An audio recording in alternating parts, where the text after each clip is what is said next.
A needle in the sky. There is a needle in the sky being threaded now, but the thread is blue.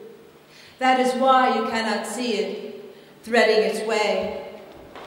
When all is said and done, it will keep sewing as long as a tiny knot remains, as long as something whets the tip whenever the knot happens to untie, as long as the sun arouses the wind that catches the thread again, twisting an end so that it may begin.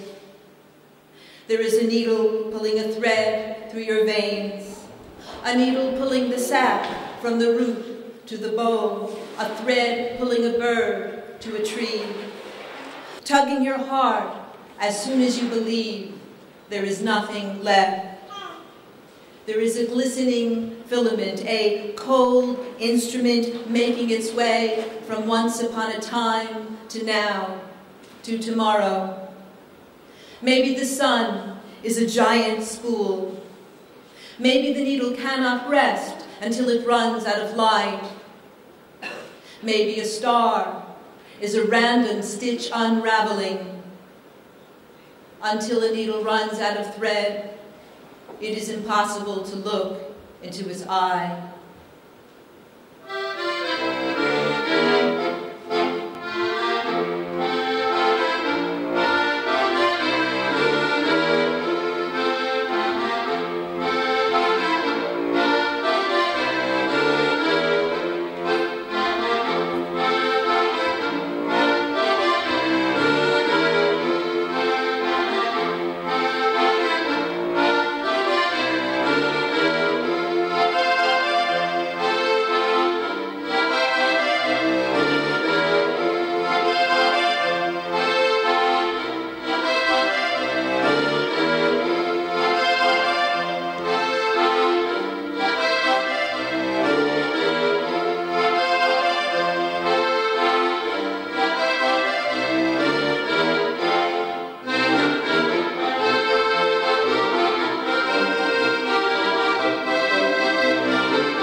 We were born to be blessed, to be torn into being alive, to be weary and open and lost, carrying ourselves as the weight of the planet spins us into light.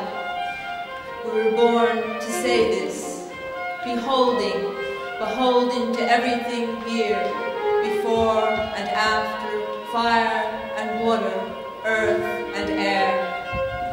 We were born for the snow to fall on us over and over until it appears to arise, anonymous leaflets glimmering far and near, arriving without being read, bequeathing annihilated history an immaculate, illegible reply. We were born for the birth to be born, to the end of time, to know it is time, no matter the time, though today everything is as it is, without anything in the world covering the door to things as they are. Something reflected, something heard, confetti of laughter rising from the town, a festival dying down, floating by, a field being fed by the snow.